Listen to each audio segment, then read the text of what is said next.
దాన ధర్మాలు ఎప్పుడూ పేదవాళ్ళకి చెయ్యాలి, గుర్తుపెట్టుకోండి. బంధువులకి, మిత్రులకి, పండితులకి కాదండి. పండితులు బోళ్ళంతమంది డబ్బు ఉన్న వాళ్ళే, ఏం అక్కల్లా. పండితులకే మీరు ఇవ్వాలనుకుంటే పేదవాళ్ళకి ఇవ్వండి, అందులోనే పేదవాళ్ళు ఉన్నారు, ఇవ్వండి.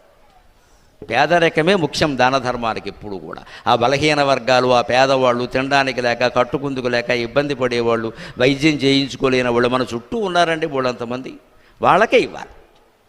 వాళ్ళనే ముత్తైదువులుగా భావించి దండం బొట్టు పెట్టి ఇవ్వాలమ్మా. వాళ్ళనే ఇంటికి వచ్చిన పెద్ద మనుషులుగా భావించాలి. కాళ్ళకి దండాలు పెట్టకపోయినా కాస్త ప్రేమగా మాట్లాడి ఇస్తే చాలండి, వాళ్ళు చాలా సంతోషిస్తారు. హిందూ ధర్మ రక్షణకి ఇది చాలా గొప్ప ఉపాయం ఉండి. కొన్ని వేల మంది ఉన్నారు కాబట్టి చెబుతున్నా.